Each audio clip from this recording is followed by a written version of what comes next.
63세 은퇴한 가장, 개인 택시 몰다 좌절. 기름값도 못 건지는 충격적 현실. 여러분, 정말 남의 일 같지가 않으시죠? 요즘 같은 세상에 한 직장에서 정년퇴직하고 안정적인 노후를 꿈꾸는 게 얼마나 어려운지 다들 공감하실 겁니다. 저 또한 주변에서 은퇴 후 갑자기 개인 택시를 시작했다가 현실의 벽에 부딪힌 분들을 여러 봤거든요. 그분들은 퇴직금 받으면 여기저기 투자도 해보고 그래도 택시 운전 정도면 밥벌이는 되겠다 싶어 시작하신 건데요. 막상 해보니 녹록지 않은 게 현실이라고 합니다. 오늘은 63세 은퇴한 가장, 개인 택시 몰다 좌절. 기름값도 못 건지는 충격적 현실이라는 이야기를 통해 은퇴 후 삶이 얼마나 계획적이고 준비되어 있어야 하는지 한번 깊이 생각해 보려고 합니다. 제가 전할 이야기는 크게 세 가지 사례로 나눠서 말씀드릴 텐데요. 각각 조금은 상황이 달라도 결국 한 가지 메시지로 수렴됩니다. 바로 은퇴 후의 삶도 철저한 계획과 점진적 준비가 필요하다는 것이죠. 본론 은퇴 후 삶 얼마나 준비해야 할까? 은퇴라는 게 막연히 회사 생활 끝나고 난 뒤에 편한 삶을 의미하는 것으로 생각하기 쉽습니다. 그러나 실제로는 그 어느 때보다 현실적인 고민이 쏟아져 들어옵니다. 퇴직금과 연금만으로는 생활이 빠듯하고 건강도 예전 같지 않고 새롭게 뭔가를 시작하려면 체력과 자금이 모두 필요하죠. 나는 직장 다닐 때 30년 동안 꼬박꼬박 일만 해왔는데 이제 뭐하고 살아야 하지? 내 몸이 옛날 같지 않으니 일도 힘들고 그럼 생계는 어떻게 이어가야 할까?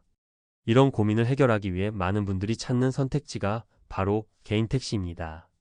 한때는 내 차 몰아서 열심히 일하면 안정적으로 돈을 벌 수 있지 않을까? 라고 생각하기 쉬웠습니다. 그런데 실제로 겪어보면 매일매일 나가는 기름값과 차량 유지비, 각종 세금, 그리고 손님 구하기 자체의 어려움이 만만치 않다는 걸 깨닫게 됩니다. 이런 상황을 가장 잘 보여주는 세 가지 사례를 말씀드리겠습니다. 1. 설마 이렇게 힘들 줄이야. 김영수 가명, 63세 씨의 이야기. 김영수 씨는 63세로 30년 넘게 한 대기업에서 근무했습니다. 일을 잘해서 부장 자리까지 올라갔고 자녀 둘을 대학까지 보냈습니다. 사실 몇 년 전부터 나는 은퇴하면 뭘 할까? 고민이 많았는데 아무래도 남들 하는 것처럼 퇴직금 일부로 개인 택시 면허를 구입해 볼까 싶었다고 해요. 처음에는 기대로 가득 찼습니다. 회사 그만두고 난 뒤에도 마음 편히 나가서 택시 몰면 하루 일당 정도는 벌지 않을까? 어차피 차 운전은 평생 해왔으니 특별히 어렵지도 않고. 그런데 막상 해보니 하루 종일 운전대를 잡고 있어도 손님을 많이 태우는 날이 드물어요. 콜을 잡으려고 앱을 활용해도 경쟁이 치열하고 한가한 시간대엔 손님이 거의 없어서 가만히 대기만 해야 할 때도 많습니다. 그뿐인가요? 기름값은 세월 따라 계속 오르고 차가 오래될수록 정비 비용도 만만치 않습니다. 한 달 내내 몸 갈아 넣었는데 정작 수익은 기름값 제하고 나면 코딱지만큼 남네. 김영수 씨는 결국 이럴 줄 알았으면 퇴직 후 준비를 좀 더 체계적으로 할 걸 하고 후회만 쌓인다고 하십니다. 택시 일 자체가 나쁜 게 아니라 막상 겪어보니 현실이 생각보다 훨씬 힘들었다고 말씀하시더라고요. 2. 자영업하다 안 돼서 택시라도 박명희 가명 62세 씨의 이야기. 두 번째 사례는 62세 여성분인데 남편도 퇴직했고 본인도 일찍이 자영업을 시작했습니다. 그런데 장사가 잘 안 되다 보니 적자가 쌓였고 결국 문을 닫게 되었어요. 이런 상황에서 주위 사람들이 개인 택시라면 그래도 매일 일정 수입이 들어오지 않겠느냐? 라는 말에 혹했습니다. 마침 택시 운전에 관심이 있어 몇 달간 학원을 다니며 준비를 해왔고 어렵게 면허를 구해 시작했죠. 하지만 시작하고 보니 자영업 못지않게 힘들다고 느꼈답니다. 낮부터 밤까지 이어지는 교대 없는 근무, 휴식 시간도 제때 갖지 못함. 날씨에 따라 손님이 들쭉날쭉하고 특히 장마철이나 코로나, 시국 같은 돌발 상황에 수입이 크게 줄어든. 차량을 잦은 사고나 범칙금 위기에 노출되지 않도록 신경을 곤두세워야 함. 박명희 씨가 제일 힘들다고 느낀 건 체력적인 부담이었다고 해요.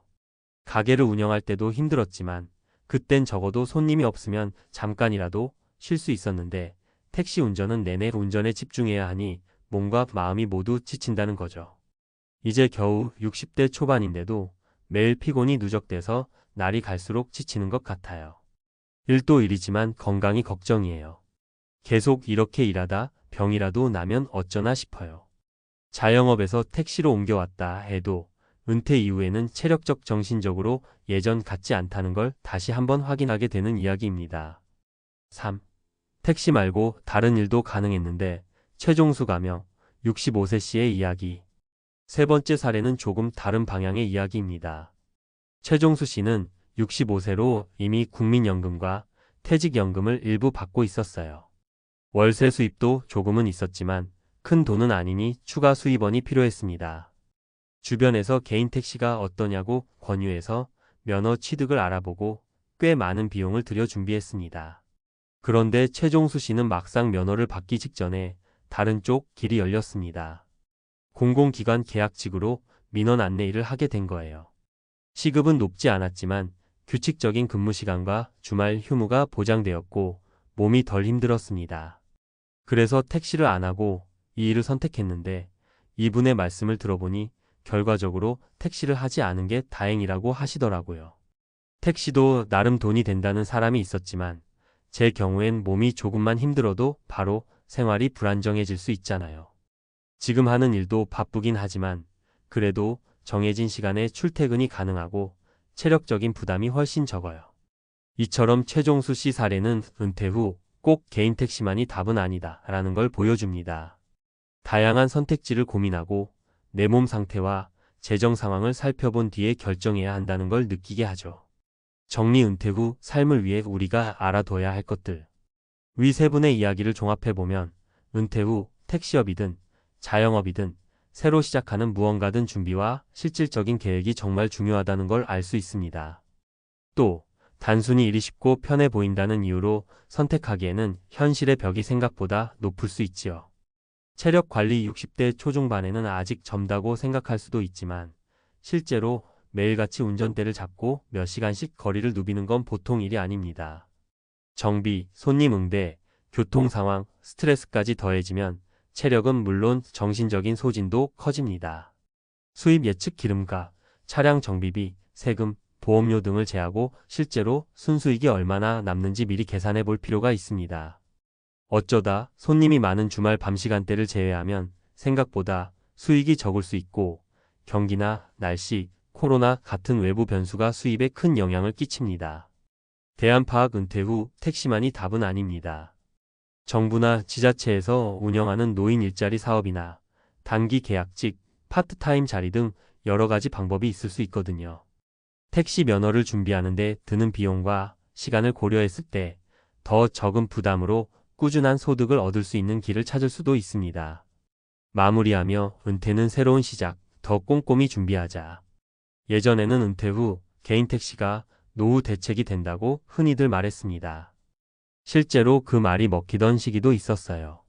택시가 귀한 시절엔 손님이 많았고 경쟁이 지금처럼 치열하지 않았으니까요. 하지만 현재는 시대가 바뀌었습니다. 택시 산업의 경쟁이 치열해졌고 차량 공유 서비스도 많아졌죠. 또 기름값과 유지 비용이 예전만 못하게 오르다 보니 은퇴 이후 새로운 일을 시작하는 사람들에게는 결코 쉬운 선택지가 아닙니다. 그렇다고 해서 모든 사람이 택시 업계에서 실패한다는 이야기는 아닙니다. 개인적으로 성실하게 노력하고 지역 특성에 맞춰서 장점을 살리는 분들도 계시겠죠. 중요한 건 나에게 맞는지, 내 상황을 고려했을 때 수익 대비 노력과 체력 소모가 감당 가능한지를 충분히 고민해야 한다는 겁니다. 내가 은퇴 후에 택시를 하고 싶다면 어느 정도 시간과 비용, 그리고 체력을 쏟을 수 있는가? 이미 몸이 아프거나 체력이 받쳐주지 않는다면, 혹은 운전에 익숙하지 않다면 다른 길은 없는가?